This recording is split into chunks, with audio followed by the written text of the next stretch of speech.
स्त्री के शरीर को देह कंधे पर रख सकता है? नहीं रख सकता ना। अगर सुबह को डेथ हो गई तो मुश्किल से रात नहीं बीतेगी, अगले दिन उसको जला करके खाक कर देंगे। बोलो जय श्री कृष्ण। प्यारे, तभी तो कहता हूं अरे जपे जा राधे राधे, अजी रटे जा राधे राधे, जपे जा राधे राधे, हाँ रटे जा राधे राधे, और तेरो है जाए बेड़ा पार, और जपे जा राधे राधे।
राधे अलबेली सरकार, सपे जा राधे राधे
राधे राधे राधे।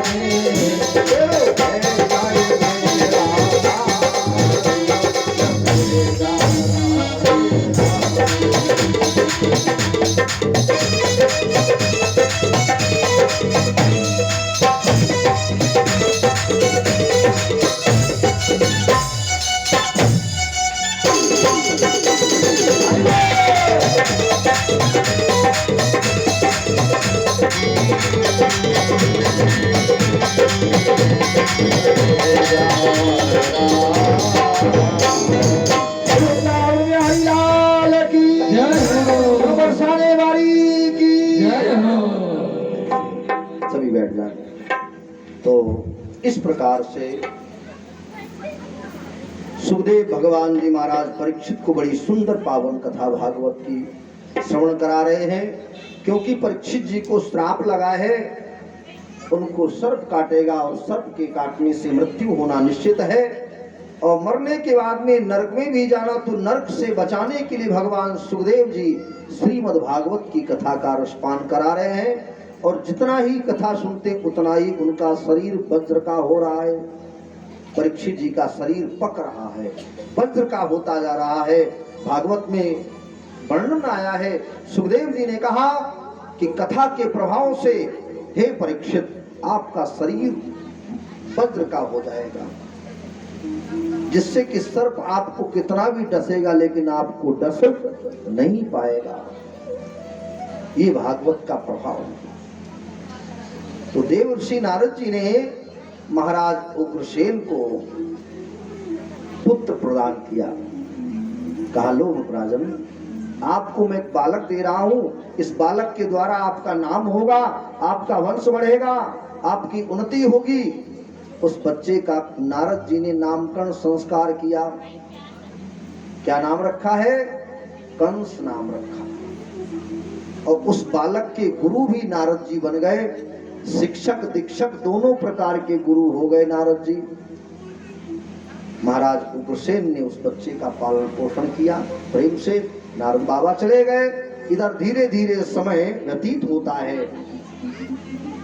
मेरी माताओं बहनों, भागवत का एक बड़ा सुंदर सूत्र है कि बच्चे को कब तक पालन और कब तक प्यार करना चाहिए।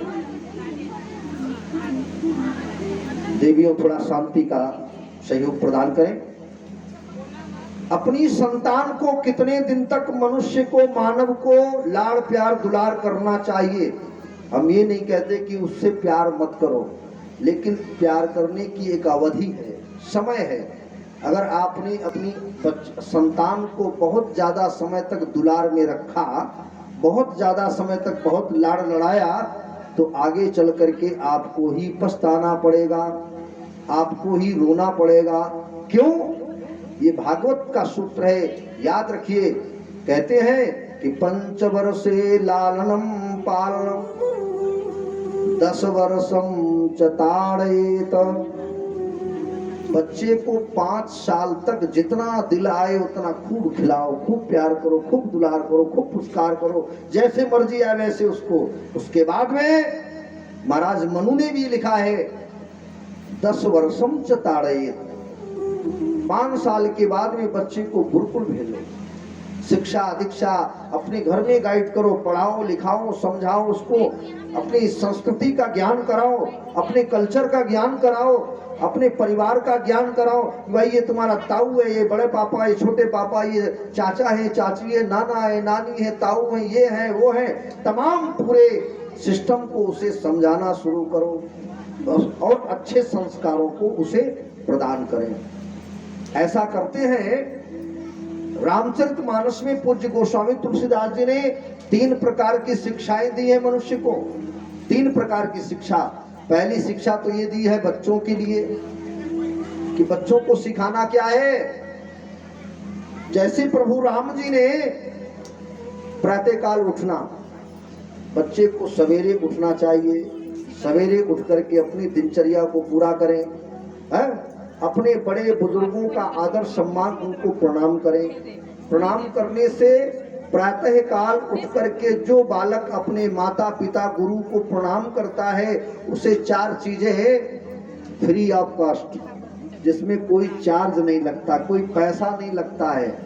चार बातें, चार चीजें फ्री में मिलती हैं भैया। कौन सी? बोले चारी पदार्थ कर दलता के, प्रिय पितु मातु प्राण समझा के। वो चार चीजें कौन है? अभिवादन शीलस्य नित्योपाये न सेवने, चत्वारि तस्य वर्धन्ति आयुर्विद्या यशम बलम। चार चीजें मिलती फ्री में, आयु मिलती है, विद्या मिलती है, बल मिलता है, यश मिलता है, ये शास्त्र कहते हैं। दूसरी शिक्षा क्या है? रामचरितमानस में हम भाइयों के लिए, युवा पीढ़ी के लिए दूसरी शिक्षा को स्वामी जी ने दिया है। बोले दूसरी शिक्षा में क्या है? कि जननी सम जानो पर नारी,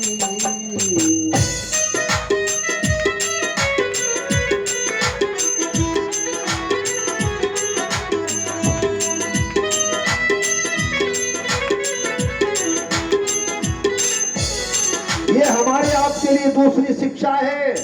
बोले पहली शिक्षा बच्चों के लिए, इनको पढ़ाओ लिखाओ, इनको ज्ञान दो, अपने माता पिता गुरु बड़ों का आदर सत्कार करें।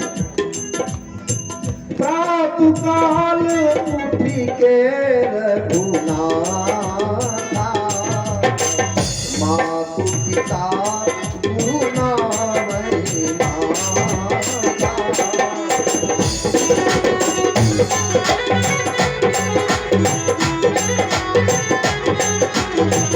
ये पहली शिक्षा। और दूसरी शिक्षा क्या है? सुनिएगा। जननी सम जानो पर नारी, धन पराये विसुते विसुभारी।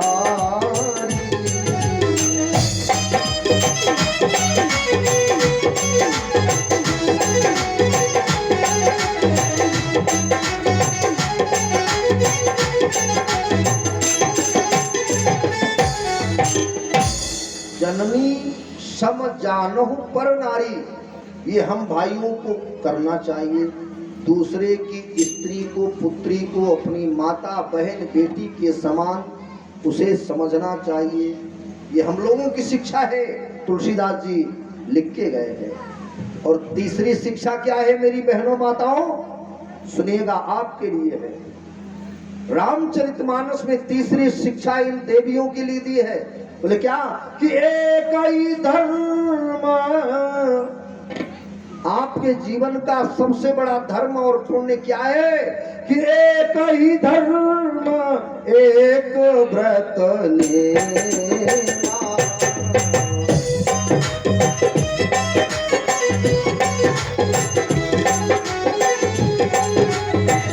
आए बचन मन पति पर भेना।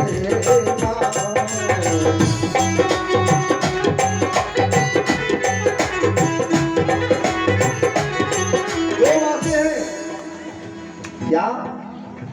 प्रेम किसको करना है? पति को। आदर किसको करना है? समाज को। समाज का आदर करो। हम जैसे आपके घर में आए हैं कथा सुनाने के लिए वृंदावन से, मुझसे प्रेम करने की जरूरत नहीं है। ये शास्त्र का भाव है, मैं नहीं कह रहा हूं, ये शास्त्र की बात है। मेरे से प्रेम करके कष्ट पैदा हो जाएगा। या मैं ठहरा परदेशी, आज यहां हूं, कल को पता नहीं कहां होंगे। इसलिए प्रेम करो तो परमात्मा से करो, अपने पति से करो, वो तुम्हारे साथ में रहेगा और भगवान की कृपा आपको सदैव मिलती रहेगी।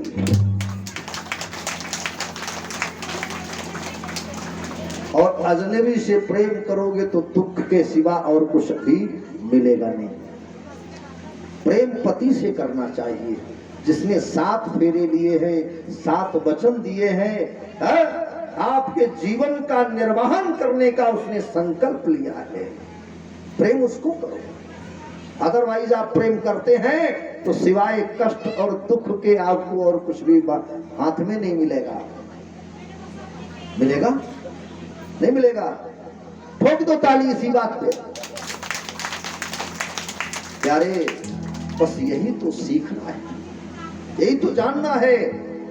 मानस में तुलसीदास जी ने लिखा क्या, एक ही धर्म एक व्रत नेमा। आपको अपने धर्म का, व्रत का, नियम का पालन क्या करना है? काय वचन मन पति पद प्रेमा।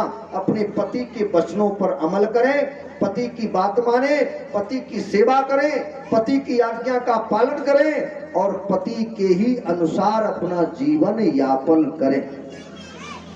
ये आपके जीवन का सबसे बड़ा व्रत है, नियम है। तो बाकी संसार को देखें, उसका सम्मान करें, आदर करें, सत्कार करें, जो भी बन सके आप उसकी सेवा प्रदान करें। बस यही आपके लिए नियम। अच्छा, एग्जाम्पल दे रहा हूं छोटा सा। पता चला हमसे आपको प्रेम हो गया है, हमको आपसे प्रेम हो गया, क्या हम यहाँ रह सकते हैं? नहीं रह सकते है? हमारे यहाँ एक ब्रज के संतों ने कहा है कि परदेसी से प्रीत न करियो, नैना रोए रोए मर जाए। कुछ नहीं मिलेगा हाथ में, मिलेगा क्या? सिर्फ दुख ही मिलेगा और कुछ नहीं। मैया, मेरी देवियों, मेरी बेटियों, मेरी माताओं, करना है तो अपने गोविंद से प्रेम करो, अपने परमात्मा से प्रेम करो। आपका कल्याण हो जाएगा, आपका उद्धार हो जाएगा और आपका जीवन धन्य हो जाएगा। इस दुनिया के नाटक में पढ़ने की कोई जरूरत नहीं है। पता नहीं, अरे न जाने कौन से गुण पर दया निधि रीझ जाते हैं। अगर वाकई में आपको भगवान से कुछ चाहिए तो भगवान के बनकर के तो देखो, परमात्मा का बनकर के तो देखिएगा, सब कुछ मिल जाएगा। हा? और परमात्मा से प्रेम ही नहीं है। हा? एक बार अपने दिल से मैं चाहूंगा कि जितने भी भक्त बैठे हैं हमारे, ठाकुर जी को अपने अंदर बसा के तो देखें। अच्छा, एक बात और बताएं, आप लोग यहाँ जितने लोग बैठे हैं, इसमें से वृंदावन अभी तक कौन कौन गया है?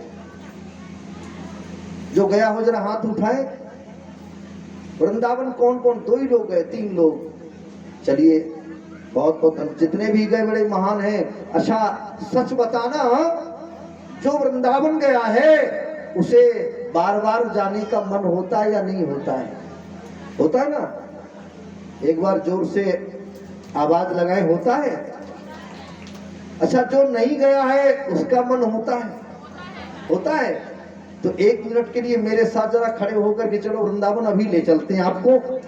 अपनी आंखें बंद करो और कन्हैया जी को याद करो। अभी आप 1 मिनट के अंदर वृंदावन में पहुंच जाओगे। लेकिन ऐसे नहीं, एकदम मस्ती से वृंदावन में भक्ति नृत्य करती है। हमारे ब्रज में भक्ति नाचती है। जो गई है माताएं वो जानती ब्रज में भक्ति कैसे नृत्य करती है। तो झूम जाओ और नाच जाओ, कन्हैया जी के लिए दीवाने हो जाओ। क्या? अरे तेरी बंसी पे जाऊं, ओ तेरी बंसी पे जाऊं, बलिहार रसिया, हे रसिया, तेरी बंसी पे जाऊं, बलिहार रसिया, मैं तो नाचूंगी तेरे दरबार में। सभी भाई बहन खड़े होकर के 2 मिनट के लिए ठाकुर जी का सम्मान करें। तेरी बंसी पे जाऊं बलिहार रसिया, तेरी बंसी पे जाऊं बलिहार रसिया,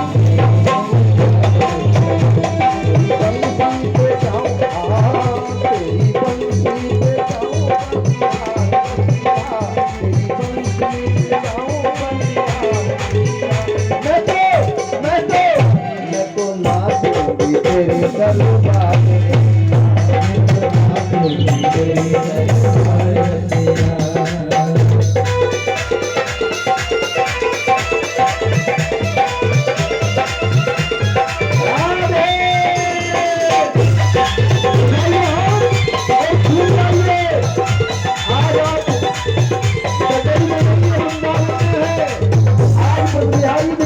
के दर्शन करने के लिए आए हैं, आप लोग बांके बिहारी के दर्शन करने आए हैं और उनको अपने हृदय में देखो, झांक करके बिहारी जी सबके अंदर मौजूद है। और गाइएगा ठाकुर जी के लिए। ओढ़ के आई मैं लाल चुनरिया, ओढ़ के आई मैं लाल चुनरिया,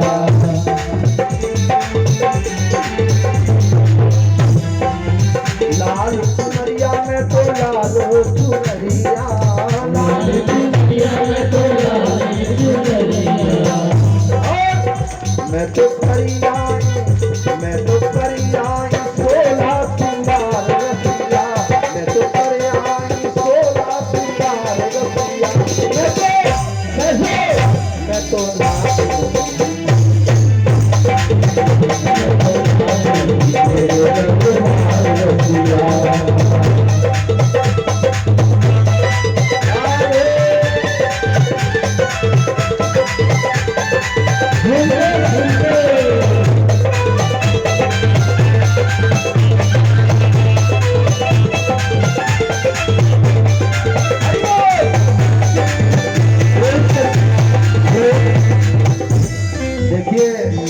निवेदन करूं, मैं आपके खातिर वृंदावन से यहाँ आया और क्या हमारे खातिर आप लोग जरा इतनी शर्म कर रहे हैं? जिसने करी शर्म बाके फूट गए शर्म है, तो भैया शर्म नहीं करवे को। हमारे ब्रज में कह रहे कि जाने शर्म करी बाके भाग्य में बदल गई, भैया सिस्टम बिगड़ जाएगा। है शर्म नहीं करना है, बेशर्म हो जाओ कन्हैया के लिए। मैं तो नाचूंगी तेरे दरबार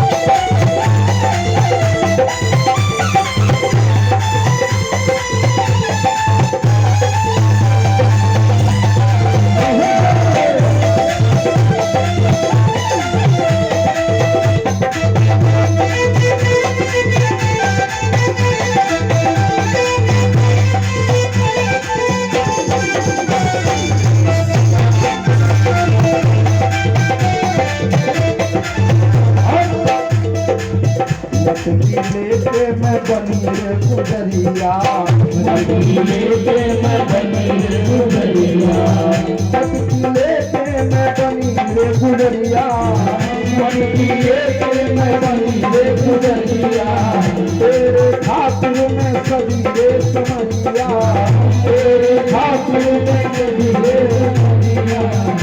और तो करियाई, मैं तो करियाई सोला सिंगार रसिया, मैं तो करियाई सोला सिंगार रसिया, मैं तो नाचूं तेरे दरबार रसिया, मैं तो नाचूं तेरे दरबार रसिया।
दरस की मैं हूँ प्यासी, तेरे दर्द की मैं हूँ प्यासी। और क्या कहना है ठाकुर जी से, लगा दो और भी, जन्म जन्म की मैं हूँ दासी, तेरे दरस की मैं हूँ प्यासी, तेरे दरस की मैं हूँ प्यासी। और मैं तो छोड़ के आई, मैं तो छोड़ के आई संसार रसिया, मैं तो छोड़ के आई संसार रसिया। मैं तो ना दूंगी तेरे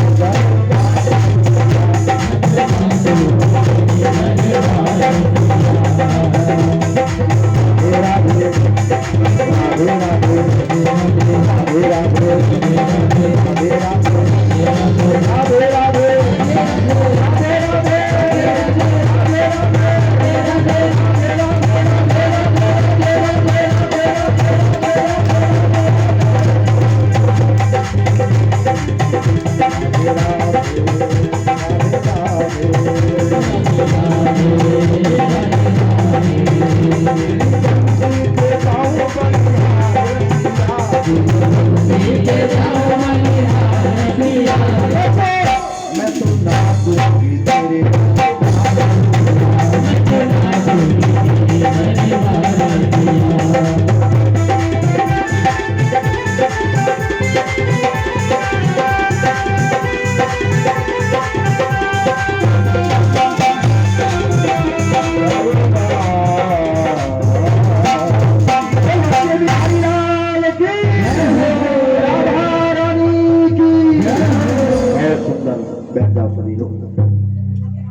तो हमारे ब्रज का ये आनंद है। ऐसी जब मस्ती हमारे अंदर सवार होती है तो मुझे ठाकुर के दर्शन होने में जरा भी देर नहीं लगती है। आज सुखदेव जी कहते हैं महाराज परीक्षित से, राजन उग्रसेन के घर में बालक सयाना होने लगा। बालक 5 साल का हो गया कंस, और 5 साल की अवस्था में कंस ने तमाम उपद्रव किया और मंदिरों में मूर्तियां तोड़ता है, गौशालाओं में आग लगा देता है कंस। मथुरा की नगरी में उसने उपद्रव करना शुरू कर दिया। धीरे धीरे कंस बड़ा हो रहा है। मथुरा के वासी कंस को अत्याचारों को देख करके महाराज उग्रसेन शिकायत करते हैं और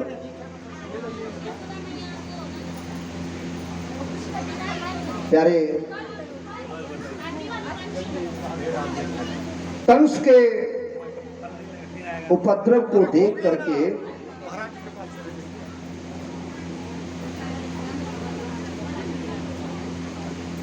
मथुरावासी त्राही त्राही करने लगे।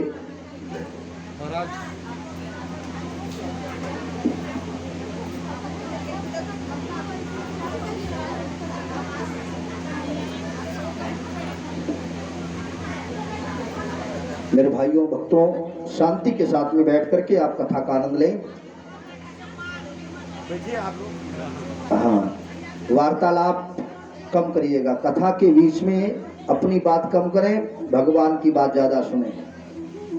माताओं आपसे निवेदन, हमारा हाथ जोड़ के प्रार्थना है कि कथा के बीच में थोड़ा कथा की तरफ ध्यान दिया करें। बोलो गोविंद भगवान की। तो मथुरावासी जो है कंस के अत्याचारों से बड़े प्रभावित हैं, परेशान हैं। अब तो कंस की शिकायतें जाने लगी उग्रसेन के पास में, हे राजन आपका बालक ये बड़ा उपद्रव कर रहा है, कहीं तो मंदिर में मूर्तियां तोड़ता है, कहीं गौशालाओं में आग लगा देता है, और तो कहीं अपनी अमजोली के बालकों को मार देता है, किसी को जमुना में गिरा देता है, किसी को कुआं में गिरा देता है, किसी की गर्दन मरोड़ देता है, किसी का पैर तोड़ देता है। ऐसा तांडव कर रहा है कंस। पूरी मथुरा नगरी त्राही त्राही करने लगी। एक दिन महाराज उग्रसेन ने कंस को बुलाया और कहा, बेटा कंस, ऐसा न करिएगा, क्योंकि तुम राजा हो और राजा का ये धर्म नहीं है अपनी प्रजा को कष्ट दे, दुख दे। ये बात कंस को हजम नहीं हुई, क्योंकि बालक अब जवान है। यही तो भागवत हमें समझाती है कि बच्चे को प्यार दुलार कब तक करना चाहिए। 5 वर्षम लालनम पालनम 10 वर्षम च ताड़येत। 5 और 10 15 साल तक जितना भी मर्जी आए बच्चे को आप संभाल कर। 15 साल तक बच्चे को संभालने का मौका होता है, और 15 के बाद में अगर आप संभालना चाहोगे तो ये सोच लो अपनी चांद मजबूत कर लो, नहीं संभाल पाओगे। शास्त्र कह रहा है, और जब बेटा जवान हो जाए, सियाना हो जाए, तब पिता को अपने पुत्र के साथ में बाप बेटे का रिश्ता खत्म करके दोस्ती कर लेनी चाहिए। बोलो जय श्री कृष्ण। ये सत्य है, मैं नहीं कह रहा हूं। महाराज मनु ने कहा 5 वर्षे लालनम पालनम 10 वर्षम च ताड़येत 16 वर्षे पुत्र मित्र सम वर्तते। पिता को मित्रता का भाव पैदा कर लेना चाहिए अपने बेटे से, काम तब बन जाएगा। अगर बाप का रौब दिखाओगे ना तो किसी ना किसी दिन मार जरूर खा जाओगे, पक्की बात है। अगर अपने को सेफ रखना है तो पुत्र से मित्रता कर लो। भैया ये सब कुछ तुम्हारा है, मेरा कुछ नहीं है। अब चाहे इसको बर्बाद कर डालो, चाहे कुछ भी कर डालो, ये तुम्हारा ही है। अब खुद सोच लो तुम्हें क्या करना है। मैं क्या छाती पर ले जाऊंगा या मैं संग में ले जाऊंगा? अपने आप अपनी लाइन पे आ जाएगा, एक तिनका भी आपका नुकसान नहीं होने देगा। बोलो जय श्री कृष्ण। प्यारे, कंस को समझाना चाहा उग्रसेन ने, लेकिन उसकी समझ में नहीं आया। इन वचनों से लाल का बदन पड़ गया लाल। पकड़ पिता को नीच ने दिया जेल में। कंस ने अपने पिता उग्रसेन को सिंहासन से नीचे गिरा दिया। सिपाहियों से कहा, इसके कपड़े उतारो, मुझे पहनाओ, इसका मुकुट लाओ, मुझे बांधो। अपने बाप उग्रसेन को हथकड़ियां बेड़ियां लगा करके कंस ने जेल में कैद कर दिया, उस अंधेरी कोठरी में डाल दिया। अब स्वयं मथुरा का राजा बनकर के कंस सिंहासन पर बैठ गया। मथुरा में उसका शासन चल रहा है।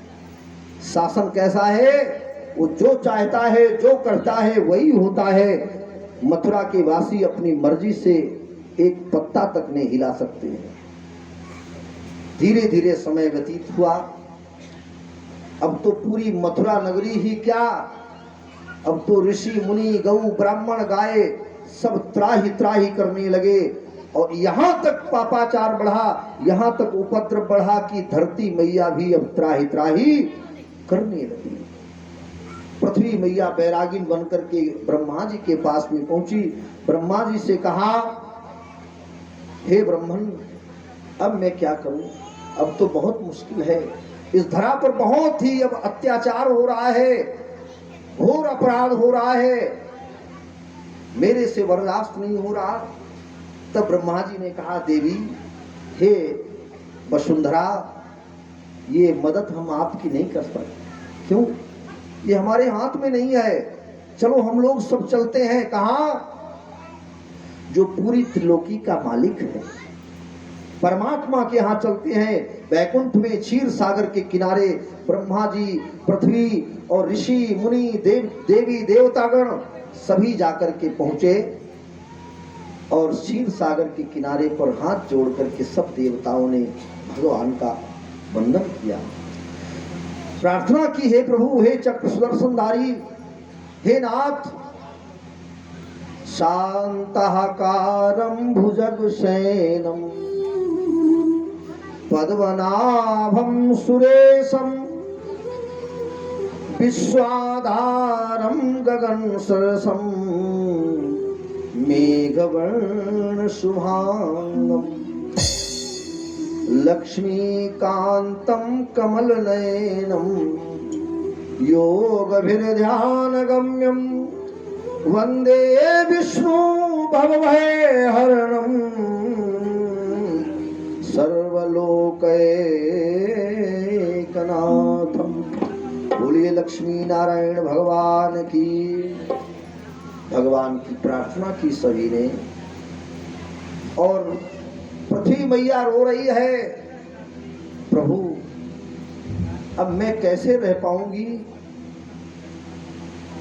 लेकिन भगवान की व्यवस्था जो है बड़ी अजब होती है। परमात्मा बड़ा दयालु है, वो किसी के दर्द को बर्दाश्त नहीं कर पाता है। और फिर भक्त के लिए भगवान अवतार क्यों लेते हैं जानते हो? किसके लिए अवतार लेते हैं भगवान? ध्यान देना, तुलसी बाबा लिख के गए मानस में, विप्रधेनु सुर संतहित लीन मनुज अवतार। विप्रधेनु सुर संतहित, विप्र माने ब्राह्मण, धेनु माने गाय, सुर माने देवता, संत माने संत।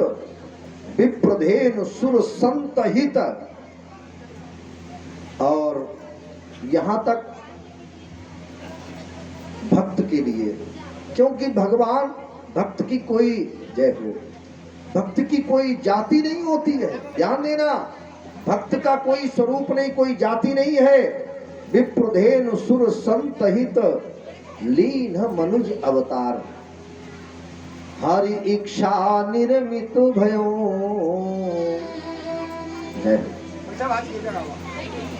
माया में गोपाल। प्यारे, परमात्मा अपने भक्त के लिए ही अवतार लेता है। तो देवताओं से भगवान ने कहा, ए देवताओं रो नहीं, विलाप मत करो। पृथ्वी मैया से कहा, हे वसुंधरे अब अपने रो रो करके व्यथा न ज्यादा सुनाओ, नहीं तो मैं भी रोने लग जाऊंगा। और जाओ, मैं तुम्हें वरदान देता हूं, तुम भी जाओ भूमि पर, धरो यादवी रूप, और आऊंगा यदुवंश में बनकर यादव भूप।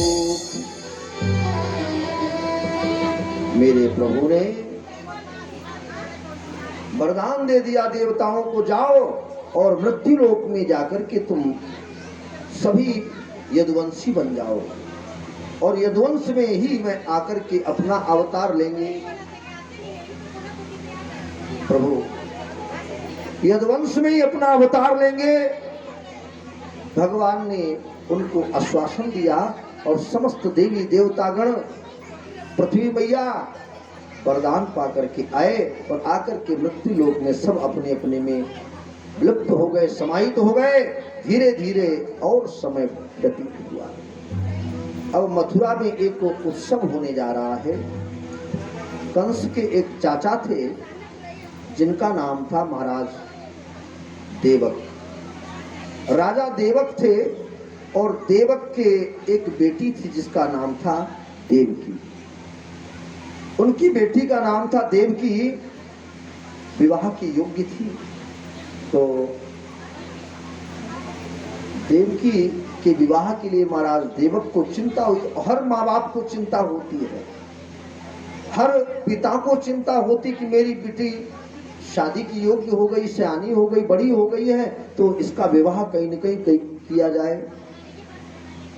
पिता है महाराज देवक ने क्या किया, अपनी बिटिया देवकी का विवाह मथुरा के एक राजा थे जिनका नाम था सूरसेन। राजा सूरसेन थे, और सूरसेन का इकलौता पुत्र था जिसका नाम था वसुदेव। और वसुदेव ये कहाँ के थे? मथुरा के अंदर एक सोमेश्वर जगह है, सोमेश्वर के रहने वाले थे। शादी तय हो गई। कंस को पता चला कि मेरी बहन का विवाह तय हो गया है। और एक बात और भी मैं बताया भी था शायद, तो फिर कहता हूँ अपनी बेटी का विवाह वहीं करें जहाँ पर 3 चीजें मजबूत हो, घर, बर और कुल। परिवार ठीक हो, समृद्ध हो, जिस घर में कोई कमी ना हो, और बालक ठीक हो जो आपकी बेटी का अच्छे से निर्वहन पालन कर सकता हो। ऐसा नहीं कि पता चला तुम शादी करके आए और वो जुआ खेल रहे, शराब पी रहे, सिगरेट पी रहे, गांजा पी रहे, और बाद में बेटी आपकी फिर घूम घाम के घर में बैठ गई आके। नहीं, पहले देखो और समझो। ऐसा नहीं कि किसी की प्रतिभा को देख करके आप बौखला जाएं, पहले उसका निरीक्षण परीक्षण करिएगा। शास्त्र कहता है कम से कम महीने 2 महीने उसको देखो और समझो, उसका वेट करो, इंतजार करो। जो भी कुछ होगा वो उसके अंदर 2-3 महीने में सब निकल के बाहर आ जाएगा। निरीक्षण करो पहले। जो घरु बरु कुल होई अनुपा, और ताही विवाह सुता अनुरूपा। घरु बरु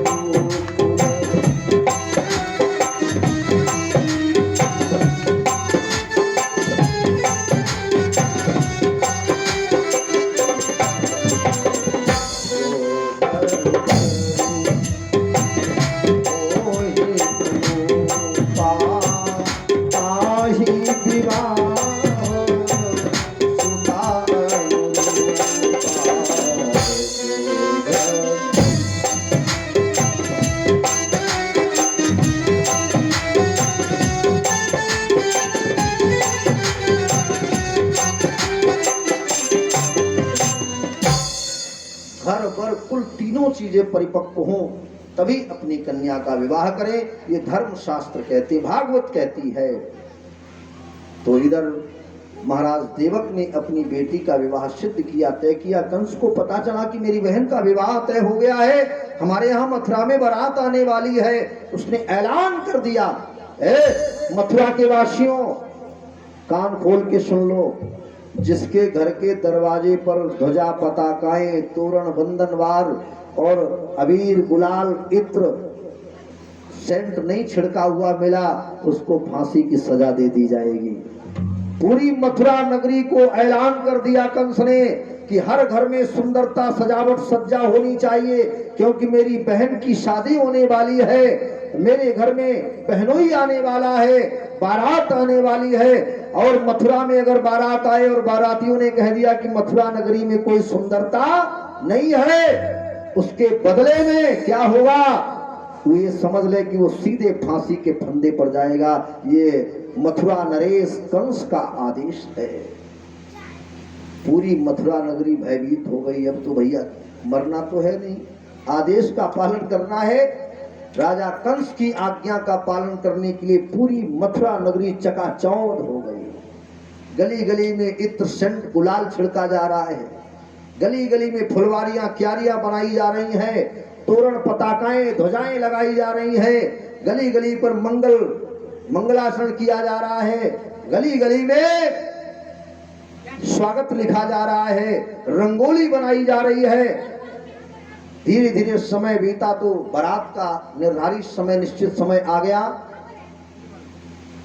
प्यारे, अब बारात जो है आने वाली है। इधर राजा देवक ने अपनी बिटिया को दहेज में देने के लिए तमाम सामग्री एकत्रित की।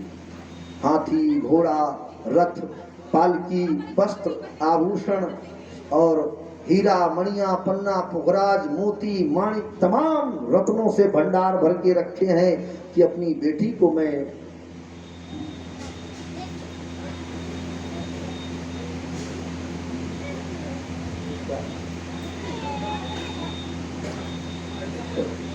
बोलो गोविंद भगवान की।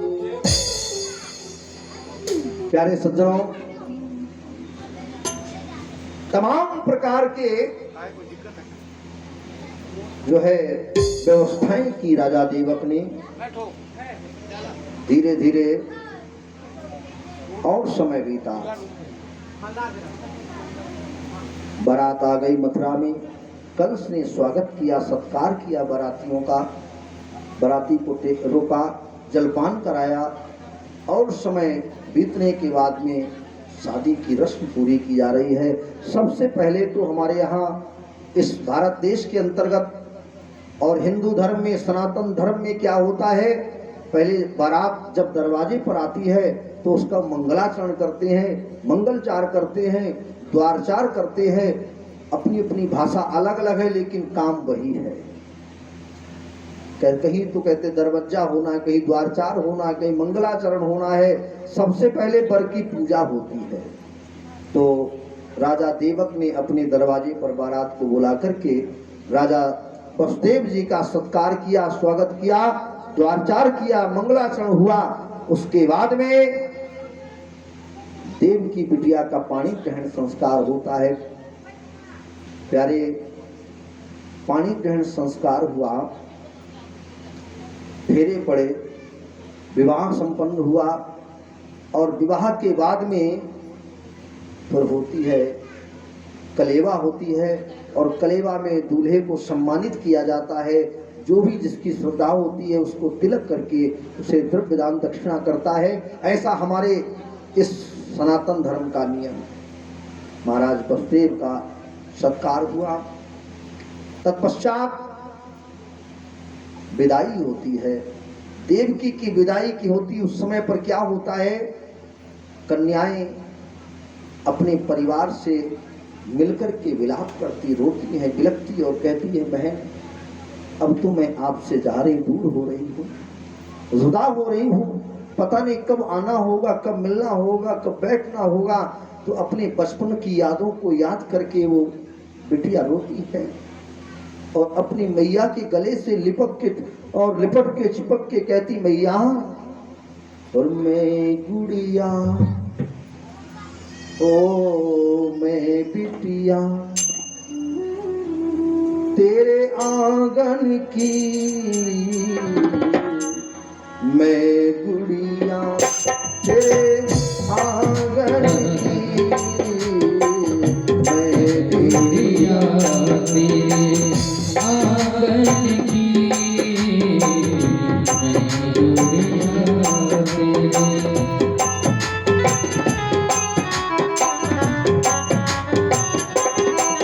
और कन्या कहती है अपने पिता के गले में चिपक करके रोती है और कहती है, बाबू हे पिता,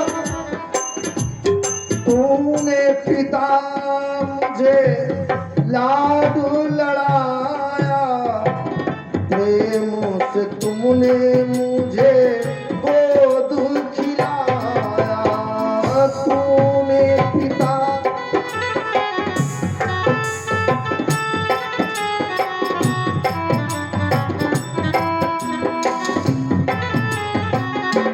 हे पिता, मुझे भूल मत जाना विदा करके, याद रखना, आए याद रखना मेरे बचपन की, मैं बिटिया, मैं गुड़िया तेरे आंगन की, मैं बिटिया।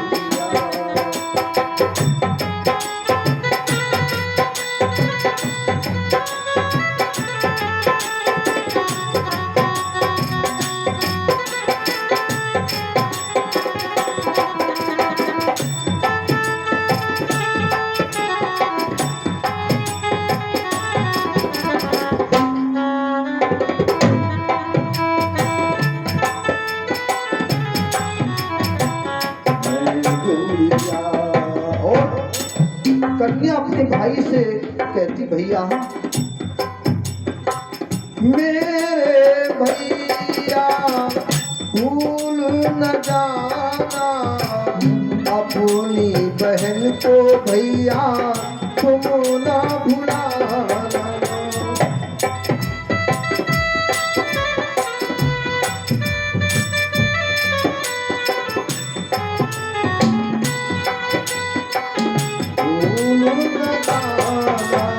भैया आज मैं तुम्हारे घर को छोड़ करके जा रही हूँ।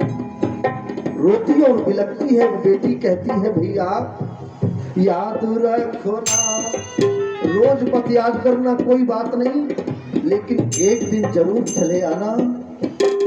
याद रखना रक्षा बंधन की, मैं बहना है, मैं बहना तेरे आंगन की। अभी 5 मिनट रुक जाइए, 5 मिनट के बाद आना।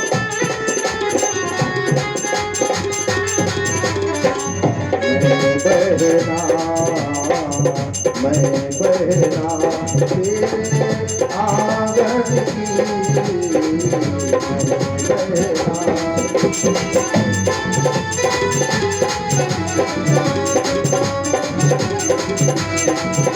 और लेकिन पिता अपने हृदय को मजबूत करके और बिटिया को समझाता है, कहता है बेटी ये तो सभी के साथ होता है बच्चा, रो मत और सुनो। अरे बेटिया तू क्यों रोती है, लड़की पराया धन होती है। हर पिता कहता है बेटी क्यों परेशान है, अरे कन्या तू क्यों रोती है, बेटी पराया धन होती है, बेटी पराया धन होती है।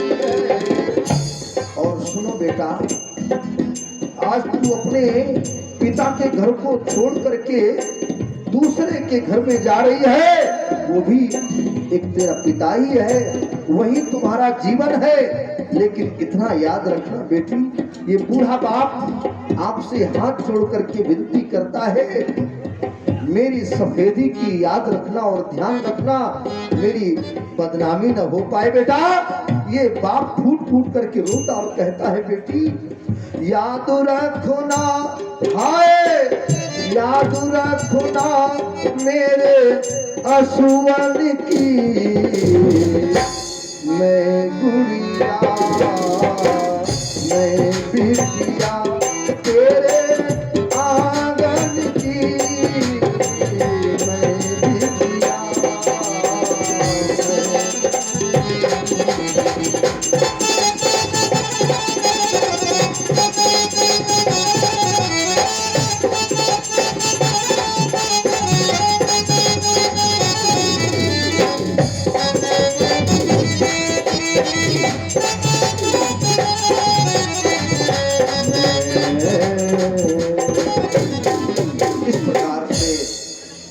देवकी की विदा हुई और कंस अपनी बहन देवकी को रथ में बिठा करके आगे वसुदेव जी, बीच में देवकी, पीछे कंस बैठा है, विदा कर रहा है।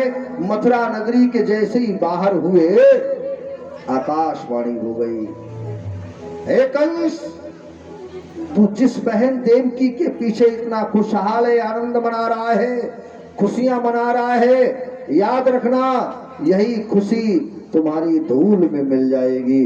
तुमको मालूम है जिस बहन देवकी के पीछे इतना प्रसन्न है, इसी के काले पर्दे में तेरा दुश्मन बैठा है, और इतना ही नहीं देवताओं का मान बढ़ाएगा, तुमको धूल में मिलाएगा, और इसके 8वें गर्भ वाला बालक तुमको मिट्टी में मिलाएगा। इतना सुनते ही कंस कूद गया और अपनी बहन देवकी के केशों को पकड़ा। उसने कहा न रहेगा बांस न बजेगी, बांसुरी में जड़ ही समाप्त कर दूंगा। मारना चाहता है। वसुदेव ने कहा कंस ये सोआ नहीं दे रहा, क्यों? तुम एक राजा हो और राजा को एक नारी पर, अबला पर हाथ चलाना ठीक नहीं लगता। बात इसके बच्चे की है, 8वें गर्भ वाला, इसे मत मारिएगा। मैं वादा करता हूँ इसकी होने वाली संतान जो होगी वो मैं आपको प्रदान कर दूंगा, बस इतनी आप मेरी बात मान लें। ऐसा सुनकर के समझ करके कंस ने पुनः बहन बहनोई को वापस किया और मथुरा की जेल में कैद कर दिया। डबल डबल ताले, पहरेदार, सिपाही, सरदार लगा दिए। मेरे भाइयों अभी मेहंदी भी नहीं छूटी, रंग भी पैरों का नहीं छूटा और बहन देवकी को जेल में रहना पड़ा। इसी लिए कहते हैं वक्त का हर शय गुलाम होता है। प्यारे समय कब किसका कहां पर बदल जाए कोई पता नहीं होता है। दुल्हन अपने घर नहीं पहुंच पाती, रास्ते में दुर्घटना हो जाती। मेरे भाइयों ये समय का चक्र होता है। आज देवकी उस जेल में बैठ बंद है। वसुदेव जी महाराज हथकड़ियां बेड़ियां पड़ी हैं, भगवान से प्रार्थना कर रहे, हे गोविंद, हे माधव, हे नारायण, ये क्या हो रहा है? ये कैसी लीला आपकी है, कैसी माया है? धीरे धीरे कुछ समय बीता। अब देवकी जेल में ही गर्भ धारण करती है। पहली संतान देवकी की हुई। वसुदेव जी ने वचन किया, क्यों पहले के लोगों में ये था जो कहते थे वो करते थे। अब तो भैया कहते कुछ और है, करते कुछ और है। अभी ऐसे कोई कोई लोग हैं जो वास्तविक अपनी जिह्वा पर, अपनी जुबान पर अटल है। बाकी भैया वादा करके मुकर तो 99% जाते हैं। बोलो जय श्री कृष्ण। ये बात सत्य है। मेरे भाइयों पहली संतान हुई, वसुदेव जी लेकर के गए कंस के पास में। कंस ने देखा और दया आ गई, कहा इसको क्या मारे? मैंने सोचा कोई पहलवान आवेगा, है ले जाओ, इसे नहीं मारेंगे। नारद बाबा आ गए, वाह भाई वाह, नारायण नारायण, दुश्मन को छोड़ करके दयालु बनता है। नारद जी ने अपनी उल्टी पढ़ाई पढ़ा दी इसको। कमल का फूल ले गए, पकड़ा दिया, कहा जरा इसको देखिए कितनी पंखड़ी है। बोले 8, इसको गिनिए। एक तरफ से कहा 1 2 3 4 5 6 7 8, एक तरफ से गिनाया तो 8 का, जरा इधर से गिनना तो। बोले 1 2 3 4 5 6 7 8। नारद बाबा ने कहा सुन कंस मूर्ख राजा, पहला 8वां हो सकता है और 8वां पहला हो सकता है। कहीं से भी आप गिनोगे तो पहला हो जाएगा, कहीं से भी गिनोगे तो 8वां हो जाएगा। इसलिए चक्कर घुमा दिया। कंस ने कहा गुरुदेव आप ना आए होते तो मैं मर ही जाता। नारद बाबा अपनी बात कह के चले गए। कंस ने कहा ए बहनों हिसाब इधर आओ। वसुदेव के हाथ से बालक छीन लिया और उसकी गर्दन मरोड़ करके उसको फेंक दिया। इस प्रकार से मित्रों कंस ने देवकी के 6 बालकों को मार दिया। धीरे धीरे 7वें गर्भ की बारी थी, समय बीता। भगवान ने कहा शेष जी से, भैया अब तुम्हारा नंबर आ गया है। शेष महाराज कहने लगे प्रभु इस बार में मैं नहीं जाऊंगा। क्यों? आपके साथ जाने में सिवाय बदनामी के और कुछ नहीं मिलता है। जहां भी आप बड़े बन के जाते हो आप तो बोलते नहीं हो और मुझे बेइज्जत होना पड़ता, मैं नहीं जाऊंगा। प्रभु बोले बिना तुम्हारे तो हम जाते ही नहीं हैं, जाना पड़ेगा। शेष महाराज जी ने कहा अगर जाना है तो इस बार मैं बड़ा बनूंगा, तुमको छोटा बनना पड़ेगा। मेरे भाइयों भगवान की लीला बड़ी अपार है। मेरे प्रभु अपने भक्त के लिए जानते हो, और प्रबल प्रेम के पाले पड़कर प्रभु को नियम बदलते देखा। अब अपना मान भले टल जाए पर भक्त का मान ना टलते देखा। प्रभु छोटे बन गए और शेष जी को बड़ा बना दिया। कहा जाओ तुम गोकुल में बाबा नंद के यहाँ मैया रोहिणी के पास जाइएगा। कंस को पता चला 7वां गर्भ नष्ट हो गया, लेकिन एक दिन पहले भगवान ने रोहिणी के यहाँ भेज दिया। अब धीरे धीरे और समय बीता। कंस को मालूम हुआ कि अब तो आखिरी गर्भ है, 8वां गर्भ है। डबल पहरेदार मजबूत सिपाही लगा दिए और बड़ी चौकसी पाबंदी कर दी। अब की बार मेरे दुश्मन का पदार्पण है। और स्वयं कंस 18 सीढ़ी ऊंचे सिंहासन पर बैठा है तलवार लेकर के। 8वें गर्भ की बारी है, कंस की बड़ी तैयारी है। प्यारे इधर भगवान चले और काली कमली में जाकर के चतुर्भुजी रूप धारण किया भगवान ने और एकदम पहुंचे तो जेल के अंदर बड़ा जोर से तेज से प्रकाश हुआ। बंधुओं उस प्रकाश के माध्यम से दोनों कैदी भक्तों की आंखों में अंधेरा छा गया, तिलमिला गई आंखें, नहीं समझ पाए। मेरे भाइयों चतुर्भुजी रूप धारण करके आए थे जेल में। बोलिए सच्चिदानंद भगवान की। अब प्रभु ने जब उन भक्तों को दिव्य दृष्टि प्रदान की, तब भगवान को देखा, कहा प्रभु मैंने आपको इस रूप में नहीं देखा मांगा था, हमने तो आपको छोटा सा नन्हा सा बालक के रूप में चाहा मांगा, अब आप इतने बड़े बन के आए हैं। भगवान ने कहा मैं बड़े इसलिए बन के आया हूँ, पहले तो तुम्हें बताऊं, अगर बालक बन जाऊंगा तो आपको बता नहीं पाऊंगा। मेरे गोविंद ने, मेरे प्रभु ने क्या किया, वसुदेव जी से कहा कि मैं बालक जब बन जाऊं तो मुझे मथुरा की जेल से आप गोकुल में मैया यशोदा के पास नंद बाबा के यहाँ ले जाना और वहां से एक कन्या मिलेगी उसको लेके आना और मुझे मैया यशोदा के पास लिटा देना। आइए बस इंतजार की घड़ी समाप्त हुई, प्यारे समय आ गया। भादों का महीना है, तिथि अष्टमी है, दिन बुधवार है, रोहिणी नक्षत्र है, अंधेरी रात है, रिमझिम फुहार पड़ रही है, बादल घनघोर घटाएं छा रही हैं। मेरे भाइयों माताओं बहनों, इतना सुंदर सा समय है। आहा, उस अंधेरी रात में भगवान उस काले कमली में जेल के अंदर चतुर्भुजी रूप धारण को अंतर ध्यान करके बालक बन करके, और आप लोग सभी आ रही है झांकी भगवान की, बाल रूप के दर्शन करें झांकी के। आइएगा बड़े और मस्ती के साथ में जोरदार जयकारा लगाएं, बोलिए बाल कृष्ण भगवान की। पहरेदार सिपाही सरदार सब सो गए और मथुरा की जेल के सभी पहरेदार सो गए, राजा कंस भी सो गया और जेल का फाटक भी खुल जाता है, ताले भी टूट गए। अरे खुल गए ताले, सोई गए पहरे वाले।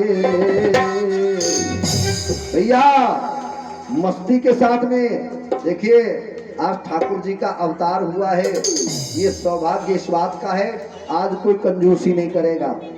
हमारे यहाँ वृंदावन में जब कृष्ण जन्म उत्सव मनाया जाता है, परीक्षित जी ध्यान दीजिएगा, तो हमारे ब्रज का नियम है, कन्हैया के जन्म पर जितने भी हम ब्रजवासी हैं तमाम खर्चा कर देते हैं, हम लोग रुपया पैसा सब लुटा देते हैं। तो आज भैया कंजूसी करने का समय नहीं है। हमारे भक्तों जितने भी आए हुए, जहां जहां से हमारे भक्तजन आए हैं, आज मुझे बड़ा अच्छा लगा। ये हमारे कुछ पिछली कथा की भी श्रोता भक्त आए हुए हैं, मैं उन सबका बहुत बहुत कोटि कोटि साधुवाद करता हूँ, अब वंदन अभिनंदन करता हूँ।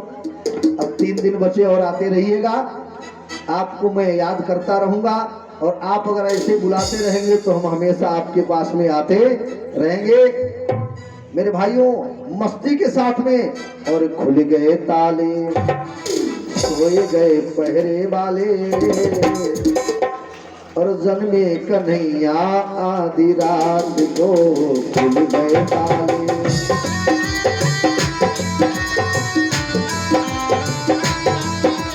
हरि बोल, तालियां आ रहे हैं भगवान।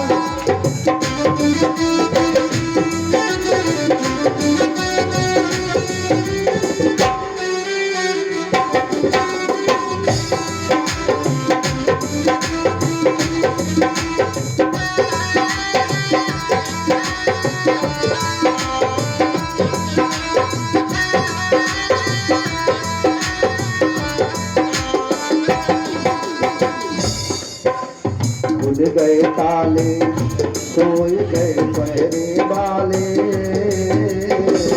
जन्म में कन्हैया आधी रात को खुल गए ताले।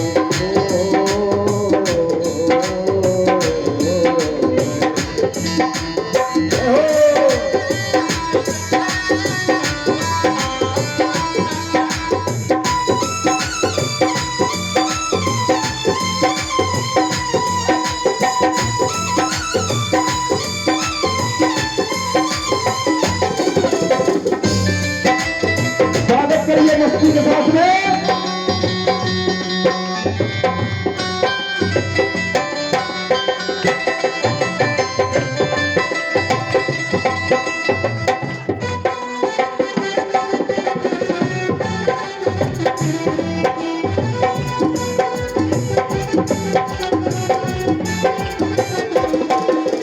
खुल गए ताले, सोए गए पहरे वाले, गन में कन्हैया का विराज, तो खुल गए ताले,